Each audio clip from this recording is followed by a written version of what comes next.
Donc, ils se croisent en France et dans tout le royaume, car il se dit qu'ils seront du péché pardonnés. De ma vie, jamais je ne vis plus grande armée que celle qui lève contre les hérétiques et les ensabattés. Car donc le duc de Bourgogne a pris la croix, et le comte de Nevers et ses bras droits. Ce que ces croix coûtèrent en tissu précieux qu'ils se mirent au côté droit de la poitrine, et combien ils étaient armés, je ne le dirai pas. Ni comment ils étaient équipés ni harnachés, ni comment leurs chevaux caparaçonnés étincelaient. Aucun dieu ne fit de grammairien, ni de clerc s'illettré, qui vous puisse en compter le tiers, ni la moitié, ni qui même soit capable de dénombrer les prêtres et les abbés rassemblés dans l'armée, aux portes de Béziers, dehors, dans la poussière. L'évêque de Béziers supplie les habitants de s'entendre avec le clergé, sans quoi ils seront passés par l'épée. Mais sachez que le peuple refuse à la majorité. Certains disent qu'ils préfèrent se noyer dans la mer salée plutôt que de se soumettre à ces conditions, et qu'ils ne verseront pas un sou pour que leur seigneur soit changé en un autre. Ils pensent que leur cité est si forte et armée, entourée de murs si solides et épais, qu'un mois entier ne suffirait à l'entamer. Comme le dit Salomon à la reine de Saba, de ce que les fous pensent, rien ne se réalise. Alors quand l'évêque comprend qu'on méprise ses conseils, il remonte sur la mule qu'il avait amenée et sans attendre part à la rencontre de l'armée croisée. Ceux qui s'en allèrent avec lui eurent la vie sauve, ceux qui restèrent l'ont cher payé. Les barons de France, de Paris, les clercs et les laïcs, les princes et les marquis ont planifié ensemble de raser les châteaux qui ne se rendraient pas devant l'armée croisée, de passer par l'épée ceux qui résisteraient, de répandre la peur dans la population pour éteindre dans les cœurs le goût de s'opposer. À Béziers, en effet, la ville est un charnier. Pas un seul survivant. On ne pouvait pas faire pire. Réfugiés dans l'église, adossés à la croix, les prêtres, les femmes, les enfants, les vieillards sont exterminés sans pitié jusqu'au dernier. On voit les assassins occuper les maisons. Ils font comme chez eux, se gavent de tous les biens. On voit les chevaux paître au milieu. Même au temps des croisades contre les Sarrasins, on n'a jamais commis de tuerie plus atroce. L'armée campe 3 jours dans les prés verdoyants. Et au 4e jour, chevaliers et sergents prennent la route par la plaine, sans rencontrer d'obstacles, leurs étendards dressés contre le vent violent. Le mardi soir, à l'heure des vêpres, ils atteignent Carcassonne. La ville est pétrifiée, craignant d'être promise au destin de Béziers. Le siège dure tout l'été. Au bout de 100 jours, le vicomte se tourmente, à l'abri des remparts, à la vue de l'armée qui encercle la cité. Il sort de son bastion pour aller négocier.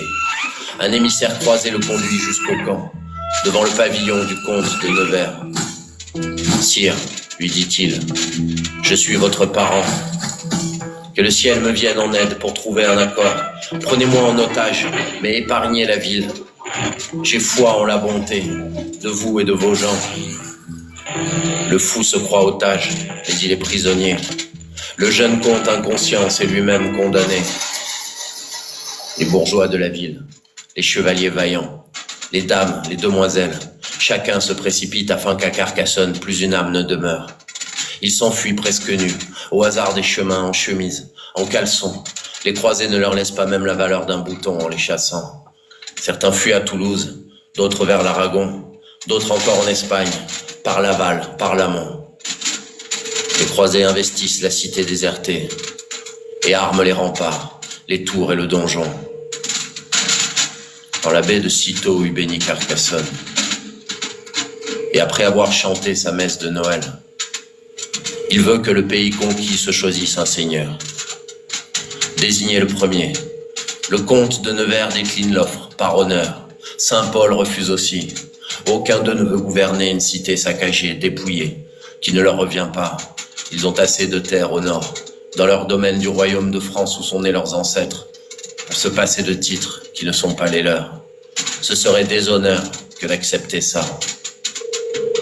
Mais dans cette réunion se trouve un riche baron, courageux et vaillant, hardi et combatif. C'est Simon de Montfort, vassal du roi de France. Pour le prix d'accepter Carcassonne et Béziers, et les terres hérétiques, le pays albigeois. Montfort reçoit les terres à la seule condition que tous, ici présents, lui jurent par un serment que sur ses ordres, en cas de danger imminent, ils volent à son secours tous ensemble, à l'instant. Les chevaliers acceptent. Montfort obtient son fief, le pays et les terres. L'affaire en reste là. Quand le printemps revient, Montfort bat le rappel et avance vers Minerve, à la tête d'une armée. La ville tombe avant l'été. Ce jour-là, pour sentence, des centaines d'hérétiques sont traînés au bûcher, mis au feu comme des chiens, corps tordus par les flammes, aux membres calcinés, puis réduits en poussière. Enfin, on jette les restes dans les fosses à purin. Pour qu'il n'en reste rien, on les fait disparaître. Un matin, Montfort réunit ses barons au palais. Ensemble, ils font le plan de s'emparer de Thermes, dont le château regorge de richesses innombrables. La ville est une place forte, perchée dans la montagne. Le siège dure 9 mois, et l'eau vient à manquer. Les réserves de vin sont encore conséquentes, mais personne ne peut vivre sans eau pure. Arrive alors la pluie, au secours de la ville. Le déluge est immense. Les gens se croient sauvés, les tonneaux, les bassines et les cuves se remplissent. De cette eau, ils pétrissent et préparent leur pain. Mais les voilà atteints d'une dysenterie atroce. Ils décident de s'enfuir aussi vite que possible. Les dames de la ville trouvent abri au donjon, tandis que dans la nuit, par un passage secret, ils sortent du château, laissant tout derrière eux. Quand le pays apprend que Thermes s'est soumise, tous les meilleurs châteaux se rendent sans combattre. L'Albigeois tout entier plie devant les croisés. L'armée bat la campagne et répand la terreur. Montfort prend Rabastens, Gaillac, Montaigu. La garde puis celle-ci, Saint-Antonin se rendent. Les cités s'offrent à lui par peur des représailles. La guépie, Saint-Marcel passe aussi sous sa coupe et s'entendent avec lui. Rien ne sert de lutter. Le gros des croisés prend alors le chemin du retour, vers ses fiefs de Bourgogne, Normandie et Paris. Quand le comte de Toulouse, Raymond VI, apprend la nouvelle, il alerte ses alliés, que chacun se tienne prêt.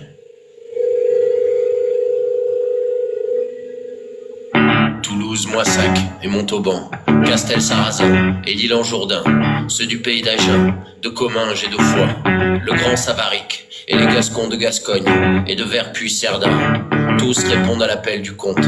Plus de 200 000 hommes se rangent sous ses ordres. Les chariots sont chargés de vin et de rations. À l'arrière du cortège s'avance la catapulte. Le roi Pierre d'Aragon rejoint le soulèvement. Entouré de sa troupe, il est prêt à se battre aux côtés de Raymond pour vaincre la croisade qui ravage le pays. Il sait qu'il est honnête, contrairement aux bandits et aux voleurs de terre qui ruinent son ami. Un jour viendra la pierre et celui qui sait la manier. Alors on entendra de partout clamer que sur le crâne de l'imposteur elle vienne se fracasser. Les soldats français se réfugient dans Pujol, où le comte de Toulouse les assiège. Avec lui le comte de Foix et le preux Roger Bernax et les Catalans que le roi d'Aragon leur a donnés. Les peuples de Toulouse sont venus tôt et vite, les chevaliers, les bourgeois et la masse. Alors un vieil homme de loi prend la parole, un élu du Capitole qui parlait bien. Seigneurs, riches, comtes et marquis, écoutez, vous et tous les autres. Les pierriers et les engins sont chargés. Les ennemis seront durement affrontés. J'ai foi en Dieu qu'ils auront le dessous. Le droit est avec nous, avec eux les péchés, car on les voit détruire nos terres et nos foyers. Car on les voit détruire nos terres et nos foyers. Un jour viendra la pierre et celui qui sait la manier. Alors on entendra de partout clamer que sur le crâne de l'imposteur elles viennent se fracasser. Pour vous dire, Seigneur, vous devez savoir que nous avons vu des lettres scellées. Elles annoncent que si demain au soir, nous n'avons pas attaqué, il leur viendra de l'aide et un grand équipage de cavaliers bardés et de sergents armés. Ils nous mettront en honte et le mal sera double si nous partons d'ici avant de les tailler. Nous avons des arbalètes et des carreaux lestés. Allons nous battre et dépêchons-nous. Passons des paroles aux actes et allons chercher du bois et du blé. Apportons-en assez combler les fossés, car là-dedans se trouvent les pires des croisés. Si nous privons les pauvres, ils seront humiliés avec le Montfort, notre ennemi juré. Et maintenant, agissons, nous sommes prêts. Et maintenant, agissons, allons nous battre. Un jour, viendra la pierre et celui qui sait la manier. Alors on entendra le pas jamais que sur le crâne de l'imposteur, elles viennent se fracasser.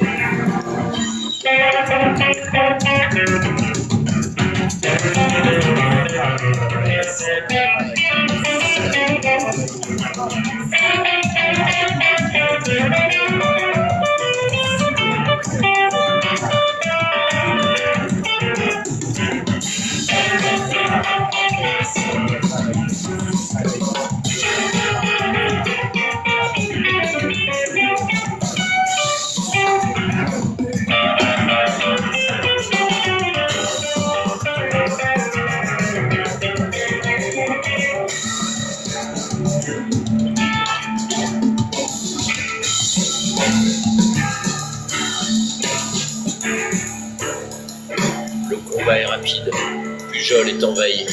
La garnison française, 60 chevaliers, écuyers, sergents d'armes sont passés par l'épée et pendus sur les places. Aucun n'est épargné.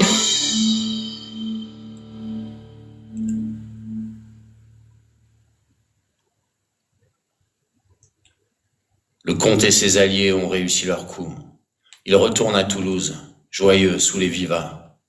Et peu de temps après, le roi Pierre d'Aragon, avec sa grande armée, vient planter sa bannière aux portes de Muret pour reprendre la ville. Les meilleurs cavaliers catalans l'accompagnent et les durs chevaliers du pays d'Aragon que personne, sur ma foi, n'oserait venir défier. Il prévient Raymond VI qu'il vienne avec ses hommes, avec ses valeureux, son armée populaire. Après ça, il ira reconquérir Béziers, qu'il ne reste plus un seul Français, de Montpellier jusqu'à Rocamadour, ni en château, ni en tour. Il leur promet la mort, les douleurs et la peine.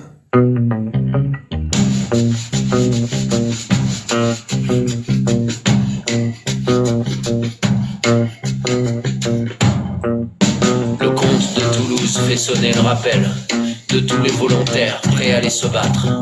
Chevaliers, bourgeois et peuple de la ville traversent la Garonne tout droit jusqu'à Muret, où la mort les attend sur le champ de bataille. Ce jour-là, un peu d'humanité fut perdu à jamais. Un peu d'humanité, et Paradj avec elle. Honte à la chrétienté de s'être ainsi salie. Voilà ce que l'on sait de ce jour désastreux. Le bon roi d'Aragon est à Muret, bien entouré du peuple des chevaliers. Les pierriers sont dressés, les fossés sont creusés. Les Français sortent en France et viennent à leur rencontre à travers les marais. Fiers, déterminés, bannières déployées, fanions dressés, l'or de leurs armures, de leurs aumes, leurs écus, leurs épées, leurs aubères aux reflets irisés, crépiter la plaine. Quand le roi d'Aragon les voit marcher sur lui, il s'élance au galop au milieu du désordre, entouré d'une escorte de peu de compagnons. Voyant le roi partir, ainsi à la bataille, l'armée des Toulousains n'écoute plus les ordres, il s'élance au hasard, hurlant des cris de guerre, sûr de son avantage. Le roi en première ligne charge sans réfléchir l'avant-garde française. Les Français le percutent, il crie « Je suis le roi ». Les Français n'entendent pas, il lui transperce le foie. Son sang s'écoule sur la terre, il chute mort là, tout est tendu. Grands sont les dommages, la douleur et le deuil, quand le roi d'Aragon reste à mort et sanglant. Grande est l'offense faite à la chrétienté. Les hommes de Raymond VI, pleins de peine et de haine, tous les rescapés, ceux qui ne sont pas tombés, s'en retournent à Toulouse à l'abri des murailles. Montfort, lui, se pavane et fait main basse sur le camp. Il indique et retient à chacun son butin. Le comte de Toulouse Sombre et désespéré, demande au Capitoul de sceller un accord. Il annonce à ses gens qu'il doit partir à Rome, faire entendre sa cause du Saint-Seigneur. Montfort est une crapule qui fait souffrir son peuple, le dépouille de sa terre et s'approprie ses biens. Sur ce, il se prépare au voyage qui l'attend. Les bourgeoises de Toulouse, l'âme découragée, s'entendent avec Simon, font serment d'allégeance et soumettent leur destin au jugement de l'Église. Raymond VI part pour Rome.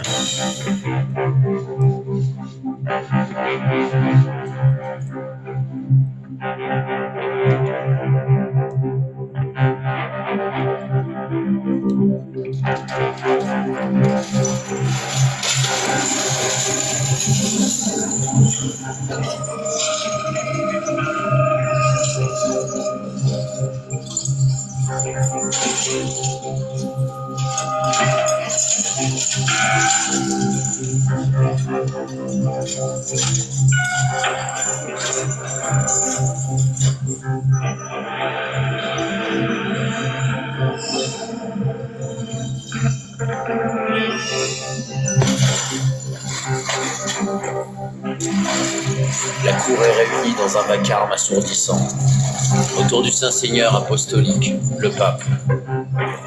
Il a fait appeler à Rome pour le concile, représentants d'église, prélats, évêques, abbés, prieurs, et les comtes et vicomtes des pays occupés. Là, Raymond VI, comte de Toulouse, à ses côtés son fils, brave et courageux, arrivé d'Angleterre avec quelques fidèles en traversant la France et ses dangers nombreux. Il est à Rome, la ville que l'on dit sainte, pour supplier le pape de rétablir la paix. Derrière lui, le comte de Foix, déterminé. Et tous les trois ensemble, ils se jettent à genoux devant le pape pour réclamer les terres volées. Mais le pape est habile et malin. Devant la cour et aux yeux des barons, il démontre en droit, par des écrits et des sermons, que le comte n'a pas commis de faute, qu'il est très catholique, en parole et en acte, qu'il est un bon chrétien, légitime sur ses terres, mais qu'on ne revient pas sur un accord conclu. L'Église en reste maître et seul propriétaire. Et Simon de Montfort en demeure commandant. Il ne peut en être autrement. À ces mots, le comte et ses hommes se révoltent. Celui qui perd sa terre ne connaît plus la paix. Devant le pape, le comte de Foix se lève, car il sait bien parler. Et avec conviction. Et quand il argumente, tout le monde l'écoute, le regarde et l'entend.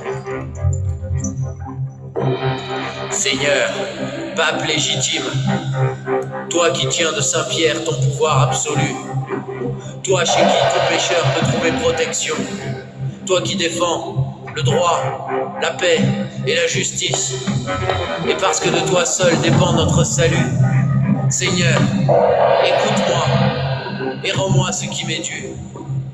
Je le jure devant toi, je ne suis pas complice, ni d'aucun hérétique, ni des mauvais croyants. Je ne les protège pas, je ne les connais pas. Je me présente à toi légal et droit. J'en attends autant de toi. Pour moi, pour Raymond et son jeune fils, qui n'a jamais menti, fait défaut ou trahi, puisque rien ne l'accuse, ni le condamne, qu'il n'a ni tort ni faute. Pourquoi et au nom de qui le déshériter? Et le comte Raymond, mon seigneur si puissant, il s'est soumis à toi en te confiant ses terres, et les peuples de Toulouse, Provence, Montauban, qui depuis sont livrés à la pire brute qui soit et à ses appétits. Simon de Montfort les tient, les pend, les détruit, les rabaisse, les met à l'agonie, et tout cela depuis que ces terres sont à toi. Moi-même, comte de Foix, je t'ai obéi, tu as eu mon château, forteresse imprenable, ses viandes, ses blés, son eau claire et douce, et mes chers compagnons bien armés qui le défendent. Si vous le possédez, c'est que je l'ai voulu. Si comme je l'ai donné, on ne me le rend pas, personne ne croira plus en la parole donnée. L'évêque de Toulouse, Foulques, bondit, plein d'ambition, de fougue, de fiel, il rétorque. Seigneur, tout ce que dit le comte sur les hérétiques, jurant devant le pape qu'il n'en est pas complice, qu'il ne les protège pas. Moi, je dis que sa terre en est une fourmilière et qu'il en est la reine, qu'il les aime, les protège et leur accorde ses grâces. Sachez que son comté est imité, vérolé. Le pic de Montségur, ce refuge d'infidèles, s'est construit sur ces terres sans qu'il puisse l'ignorer. Et que dire de sa sœur, la pire des hérétiques? Combien de pervertis par sa mauvaise doctrine? Combien de nos fidèles serviteurs de Dieu chassés sur ces terres par ces bêtes malfaisantes, tous ces corps découpés, brisés, anéantis, jusqu'à couvrir les champs d'une croûte de sang rouge, se sentent déshonorent et France en pleure encore. Les seuls vivants qui restent sont estropiés, privés de la lumière par leurs yeux arrachés, écorchés, bouche à vif, nez coupé. Regarde l'horreur qui se presse à nos portes, et ils voudraient, Seigneur, récupérer ces terres. Assez, répond le comte de Foix. Je suis un homme loyal et je mérite justice. Quant aux accusations de l'évêque de Toulouse, que les choses soient bien claires. Le pic de Montségur, ce refuge d'infidèles, il ne m'appartient pas. Ma sœur est hérétique, c'est une mauvaise femme. Je ne suis pas responsable de ses propres péchés. Sa faute n'est pas la mienne. Quant à vos fidèles serviteurs de Dieu et à vos pèlerins qui traversent mes terres pour aller faire leurs œuvres, ils ne furent par moi ni volés, ni arrêtés, ni brisés. Mes gens ne leur ont jamais coupé la route. Mais tous ces imposteurs, faux traîtres et menteurs, qui au nom de la croix sont venus nous détruire, c'est vrai, moi et les miens les avons affrontés. Pas un qui n'y ait laissé les bras, les jambes, la parole ou la vie. Je revendique leur mort. Je ne regrette que ceux qui ont pu s'échapper. Et pour finir, que dire de Foulques, cet illustre excité, qui se pavane ici devant vous comme un pan, avec sa chanson et ses fausses vérités, qui salirait la bouche de quiconque les dirait, et avec ses sarcasmes, ses fables sans morale. Grâce à ces rimes faciles qui l'ont fait engraisser, de poète de rue, le voilà homme d'église, beau parcours. Aujourd'hui plus personne n'ose le contredire. À travers lui, c'est Dieu lui-même qui est sali. Il est devenu moine, la lumière s'est éteinte. Il a été élu évêque de Toulouse, le feu s'est répandu à travers le pays. Un feu qui brûle encore. Sur la foi que je vous dois, cet homme est l'antéchrist, pas serviteur de Rome. Comte, dit le pape, tu es brutal, mais tu te défends bien. Je sais que tu es franc et juste. Et si tu es dans ton bon droit, quand ce sera prouvé, tu retrouveras ton château tel que tu l'as livré. Et quoi qu'il en soit, tu trouveras ici asile et protection, car tous les pécheurs perdus et enchaînés trouvent secours en l'Église quand ils sont en danger et qu'ils se soumettent à sa volonté. Une voix s'élève alors au milieu de la foule. Aie pitié des pères morts, des fils déshérités. Ne rabaisse pas Paratch, notre valeur suprême. Respecte la lignée et les droits éternels qui organisent nos vies et notre société, qui nous obligent tous à une noblesse d'âme et qui nous donne le droit d'hériter de nos pères. Seigneur, rends-leur leur terre, garde ta dignité. Si tu ne le fais pas, à l'heure du jugement dernier, tu devras répondre devant Dieu de tes actes. Mes amis, dit le pape, assez. La séance est levée. Il se retire dans son palais avec sa suite. Et les comtes restent là, sur le sol de marbre. Ils ont argumenté. Maintenant, c'est au pape de trancher. Le pape tourmenté descend dans son jardin, libérer sa colère et prendre du repos. Mais la cohorte des prélats le sort de sa retraite. Il hurle, vocifère, et le pousse à rejoindre leur camp. Seigneur, si tu leur rends leur terre, nous sommes morts. Confie-les à Montfort, et nous serons sauvés. Calme, dit le pape. Je dois y voir plus clair. Il ouvre alors un livre au hasard, comme un tireur de tarot. Son index tombe sur une page. Et cette page lui indique que la justice est du côté de Raymond. Messieurs, vous voulez prendre sa terre au comte, qui est bon catholique, et lui retirer ses droits. Je ne vois aucune raison ni aucune morale qui le justifie. Et cela nous ferait grand tort. Par contre, les terres des hérétiques, du Rhône aux Pyrénées, je suis d'accord pour les livrer à Montfort. 300 clercs cardinaux, évêques et archevêques se dressent contre les mots prononcés par le pape.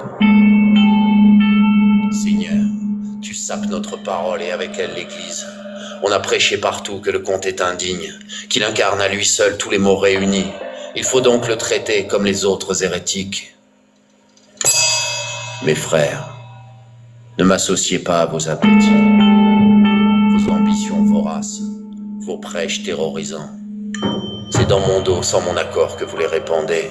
Dieu m'est témoin qu'il ne m'est jamais sorti d'entre les dents que le comte dut finir damné ou perdant.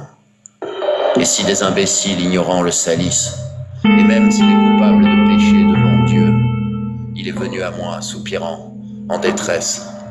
Ne fermons pas la porte aux brebis égarées. Pape, tu ignores la réalité. C'est au nom de l'Église, au péril de sa vie, que Montfort est parti s'exiler chez l'ennemi, en pays Carcassès. Il chasse les hérétiques, les routiers, les vaudois, et purifie leurs terres en les remplaçant par nos peuples catholiques, de France, de Normandie. C'est par la grâce de Dieu, au profit de l'Église, qu'il a conquis Agen, Toulouse, Montauban, Albi, le Quercy et le château de Foix. Après tant d'engagements et tant de sacrifices, nul ne peut ni ne doit le priver de son dû. Messieurs, admettons qu'à vos yeux le Père soit coupable. Quels sont vos arguments pour condamner le Fils? Jésus-Christ, notre Roi et Seigneur, nous l'enseigne. On ne juge pas un fils aux actes de son Père. Y a-t-il parmi nous un assez beau parleur pour contester cette loi? Seigneur, laissez donc Père et Fils aller vers leur destin, et au comte Simon, remettez tous leurs biens, et qu'ils tiennent la terre. Baron, finissons-en. Que Simon garde la terre tant qu'il peut. J'ai assez supporté vos arguments contraires. Mais au fils Raymond, Seth, le jeune, je maintiens mon soutien. Je lui donne la Provence, je lui donne le Vénessin, je lui donne des terres qui conviennent à son rang. Et s'il aime bien Dieu et l'Église, sa mère, il retrouvera peut-être Toulouse, Agen et Beaucaire. Il n'y aura jamais d'amour entre eux, ni le fils pour Montfort, ni Montfort pour le père.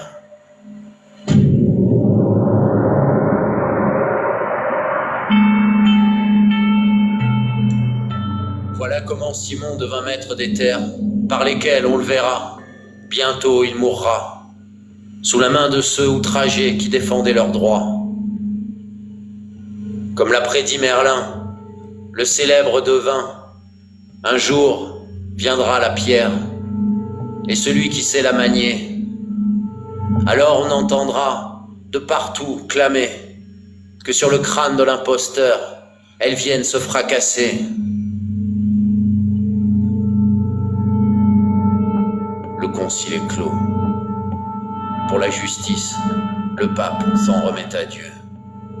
Les Toulousains prennent le verdict, dépités. Ils prennent la décision de partir pour Gênes, puis Marseille.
Sur le chemin de Marseille, le peuple les acclame.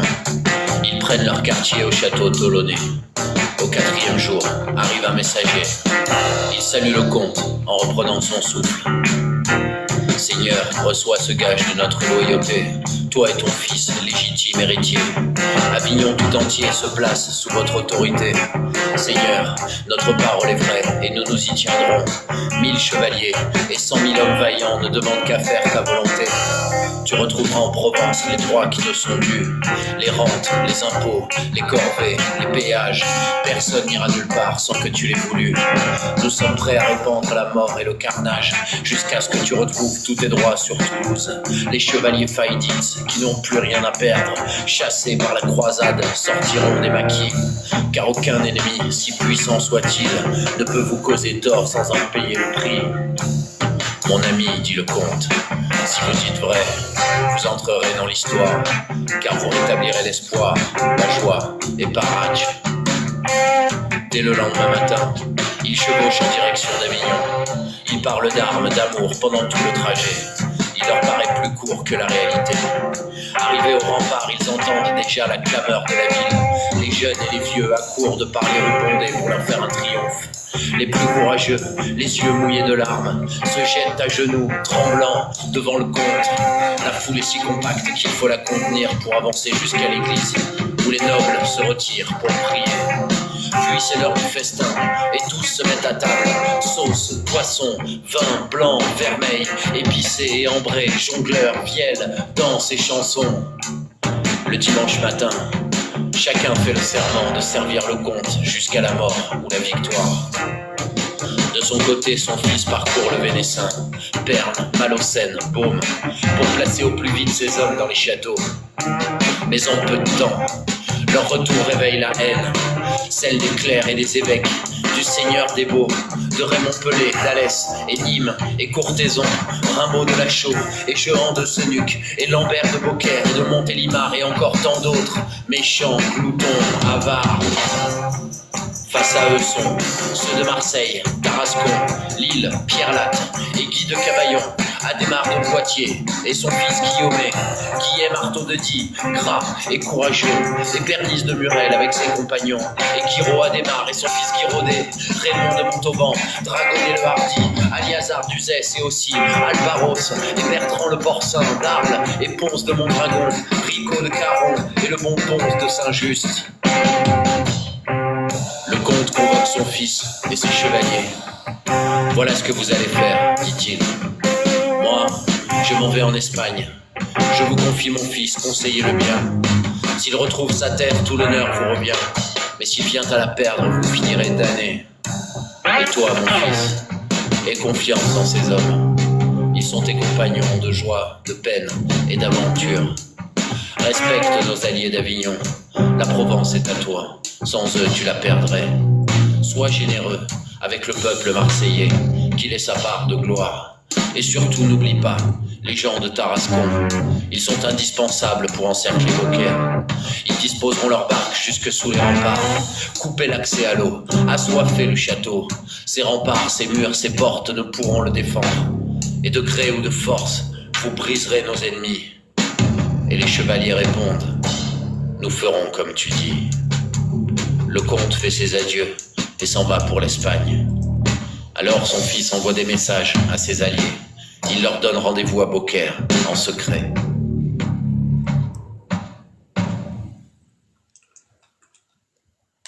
Aux portes de Beaucaire, le conseil de la ville s'avance pour le bénir et lui remet les clés.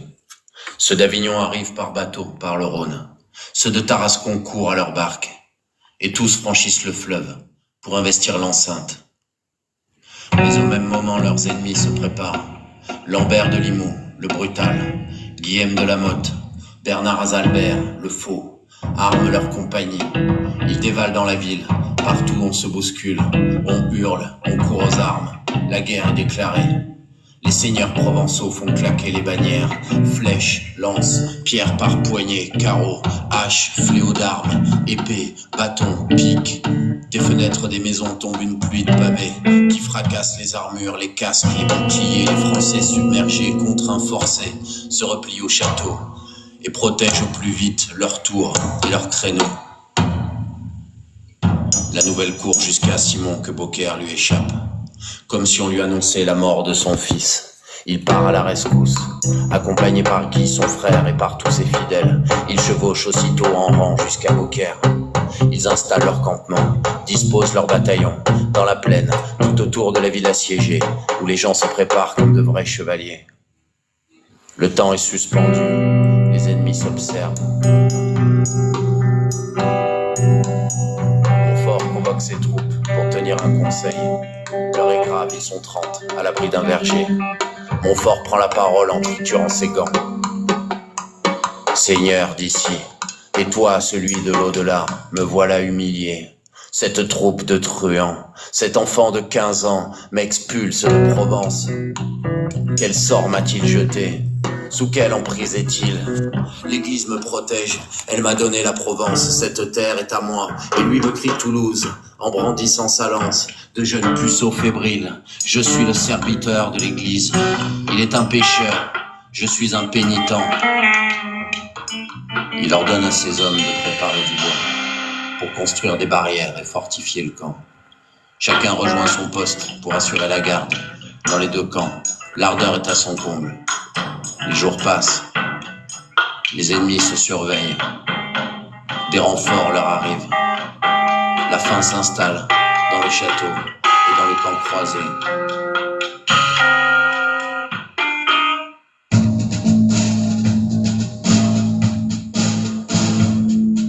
À l'heure de la sieste, quand le soleil accable, les barons de Beaucaire somnolent à Longwy. Les Français éperonnent leurs chevaux tout d'un bloc, et les trompes, les hautbois, les corps se font entendre, font trembler la rivière, le château et la terre. Montfort en première ligne dirige son armée, à ses côtés son fils Amaury, Alain de Roussy et Foucault de Berzy. Ils prennent position aux abords des remparts, puis ils foncent au galop au portail de la Croix. Des guetteurs embusqués donnent l'alerte en criant. Les barons de Beaucaire se réveillent en sursaut, ils s'arment et se rassemblent sur la place du marché. La panique se propage, certains se jettent au Rhône, mais les meilleurs, les sages et les vaillants, les Gerfaux, accourent jusqu'au portail, aux murs et aux rochers, appuyés par la foule qui se masse derrière eux. Devant cette marée, les croisés mesurent leur faiblesse, ils changent de tactique, font demi-tour et se ruent vers le second portail. Ils se répandent partout sur la rive du Rhône et atteignent le portail en brisant les barrières par-dessus les tranchées, en évitant les pales. Les Français sont aussi rageux qu'organisés. À l'intérieur des murs, on sonne l'alarme. Les Français tiennent la berge, le portail va céder. Les Provençaux accourent en un rien de temps. Sur les murs, les créneaux, chacun est à son poste. Les compagnies d'archers, bardées d'armes, d'arbalètes, garnissent les meurtrières, les hauteurs, les fenêtres. Enfin, les deux armées sont prêtes à s'affronter. L'heure est au combat brutal, au carnage. Lance épée épée, bouclier, centre-choc, pique, pointu, massue, couteau, torche, hallebarde, faux, double hache, grêle de pierre, carreau et flèche, parafale, ruche, bouillie, déverser des remparts, sur des casques croisés, les provençaux des fers, les faces, les hauts et les verts, se brisent dans la mêlée, les côtes roulades, les selles, les sangs, le poitrail, les ceintures délacées, les orfrois sont en pièces, et les têtes, les échines, les bras et les cervelles, le feu, l'acier, le mal, les portes de l'enfer à l'entrée de la ville, les drapeaux, les écus sont rougis par le sang, le choc est si violent que tous les combattants dans chacun des deux camps sont prêts à lâcher prise. Et quand les Français voient que leur cause est perdue, ils sonnent la retraite en charpie abattue. Médecins et infirmiers s'affairent des deux côtés. Ils réclament des œufs, de l'eau, de l'étoupe et du sel pour couvrir les blessures d'emplâtre et d'onguents et panser les soldats aux souffrances mortelles. Beaucaire a tenu bon, la menace est passée. Montfort et ses barons ne prendront pas la ville. Et quand le lendemain, au lever du soleil, les croisés lèvent le siège, Beaucaire est libre.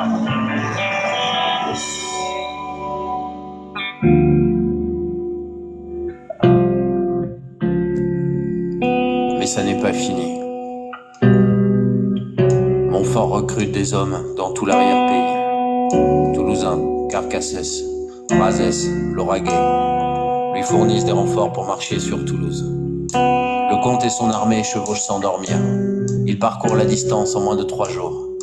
Ils font étape à Montgiscard. Les soldats affluent.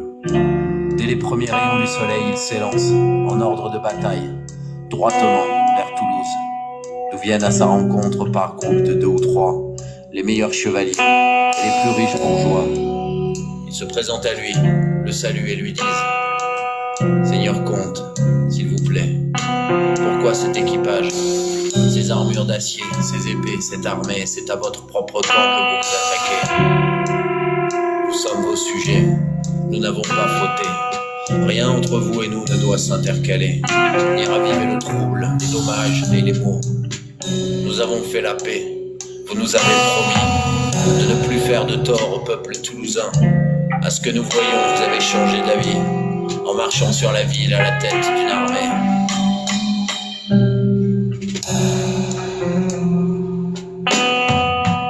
Vous devriez entrer sans armure, pacifique, couronné de laurier comme un parfait seigneur. Tous vos désirs seront satisfaits sur le champ. Déglutissez cette rage qui vous noircit les dents.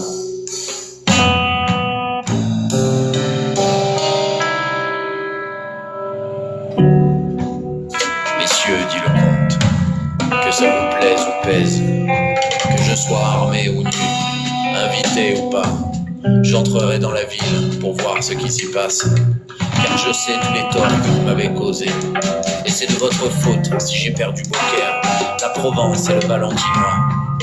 Les messagers m'ont rapporté que vous complotez tous pour le comte de Raymond, pour qu'il retrouve sa terre et que j'en sois chassé. Sur ce, Montfort lâche ses ministres de la torture dans les rues de la ville pour semer la terreur. Il s'empare des armes, des machines de combat, et comme des mauvais colporteurs, ils promettent la mort à tous les Toulousains, bourgeois ou chevaliers, s'ils ne cèdent pas sur le champ et la ville et leurs biens. Les palais sublimes, les bâtiments cossus, les tours antiques, les constructions récentes, les murs, les remparts, les édifices sont brisés, abattus, réduits en fine poussière, ouverts aux 4 vents comme de la terre battue.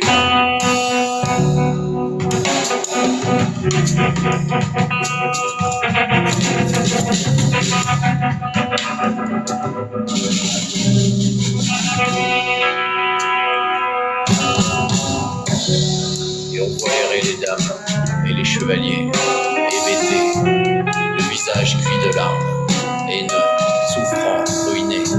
Il ne leur reste rien, ni farine, ni froment, ni soierie, ni velours, ni aucun vêtement. Chère Toulouse, dépouillée jusqu'aux os, Montfort restera là des mois à te détruire, te piller, t'amoindrir pour se venger de toi, et puis il partira, propager sa terreur vers de nouvelles conquêtes.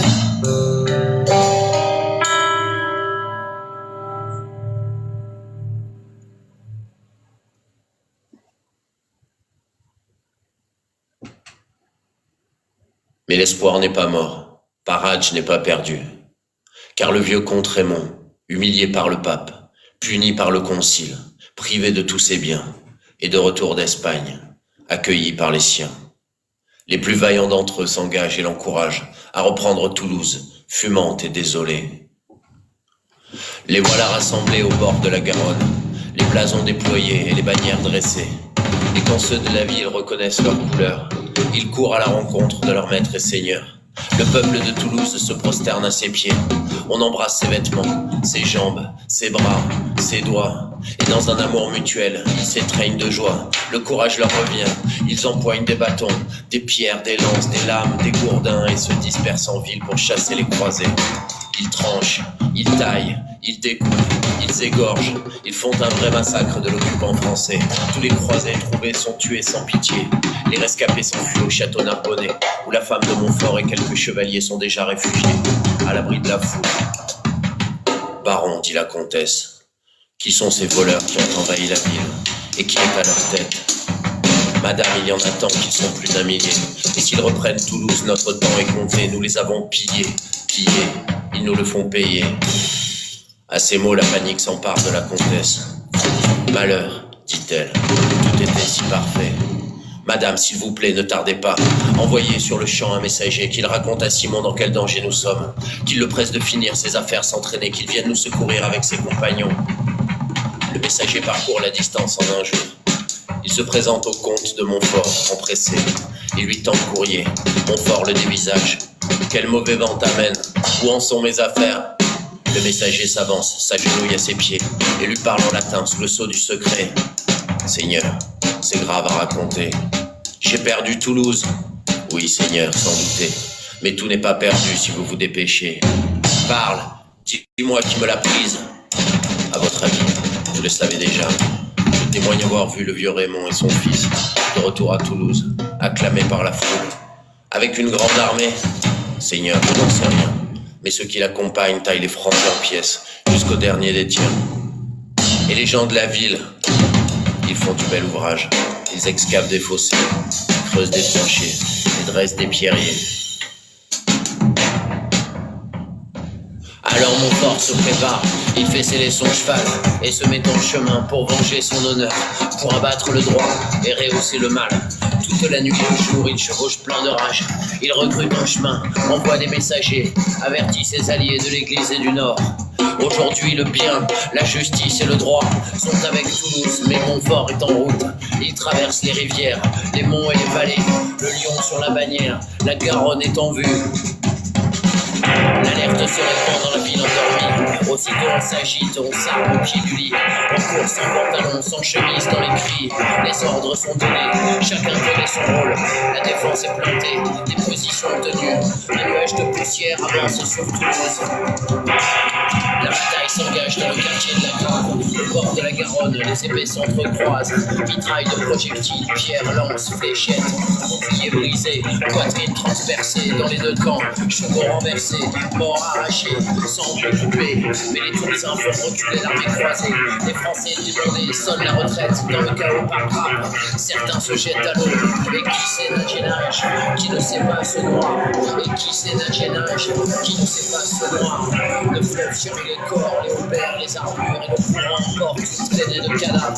Les Français se retirent vaincus, haineux, humiliés, sous les reproches sévères de Montfort déchaîné. Je suis si riche et puissant, regardez, que je n'ai plus rien, ni argent, ni impôt, ni réserve, ni honneur. Cette ville est à moi, elle me revient de droit, au nom de la croix, personne ne me la volera.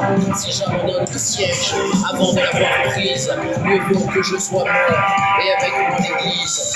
Demain matin, avant le lever du soleil, nous chargerons en force l'enceinte de la vieille ville, et une fois dans Toulouse, puisque je le décide, nous répandrons le feu, l'incendie et la ruine. Nous mourrons tous ensemble, où ils seront conquis. Et le lendemain matin, Montfort dit à ses hommes: aujourd'hui l'heure est grave, le destin nous attend.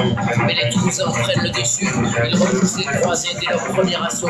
Les costumes, les emblèmes, les sorts volent en éclats. Les Français débandés sont au bord de céder.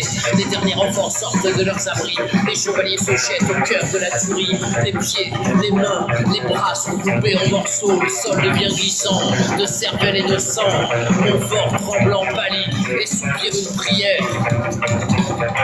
Accordez-moi, Seigneur, la victoire ou la mort. Il ordonne à ses officiers de réunir ce qu'il reste des alliés parmi les mercenaires et les barons français, qu'ils accourent sans tarder. Il tonne comme un orage, faisant trembler la ville. Leurs cris de ralliement, le sifflement des frondes, le fracas des pierriers propage l'épouvante. Parmi les Toulousains, des fuyards se font prendre.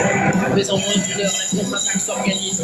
Les résistants s'élancent des bergers des faubourgs. Les lanciers sécurisent déjà le périmètre. Pluie de flèches, de caillasses, de carreaux. Le poulet, le ciel est saturé de rafales des deux camps. Soudain, depuis les hauteurs, à l'ouest, un archer touche le cheval du frère de Montfort. Le carreau à moitié planté dans la cervelle. Quand l'animal s'effondre, laissant Guy de Montfort le flanc à découvert. Un autre arbalétrier se prépare à tirer.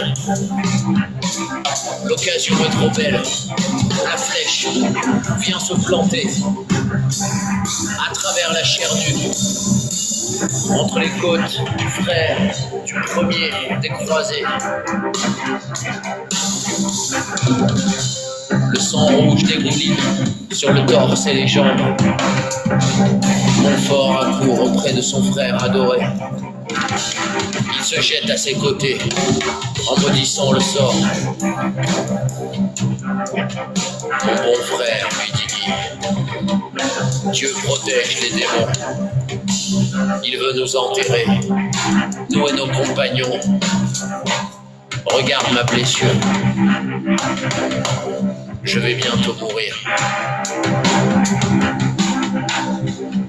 Pendant qu'il agonise, du haut de Saint-Cernin, les femmes et les enfants manipulent un pierrier.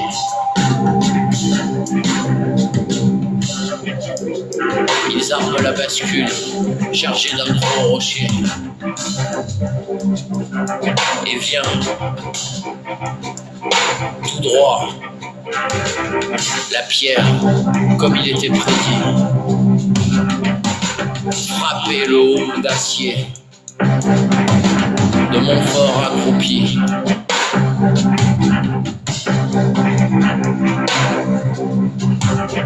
Et les yeux, la cervelle et les dents s'éparpillent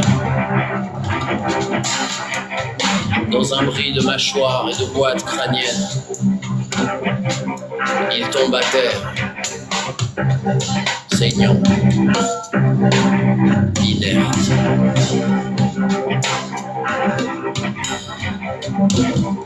Montfort est mort.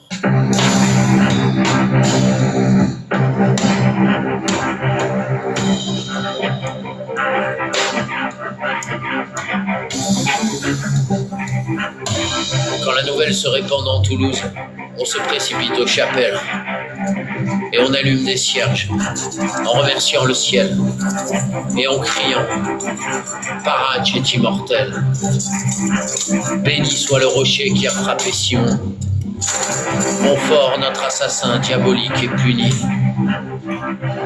La ville et les clochers résonnent sous les refrains. Des cloches et des tocsins, des corps et des trompes, des percussions, des tambourins et des voix. Au bord de la Garonne et par tous les sentiers, les croisés se dispersent et le siège est levé.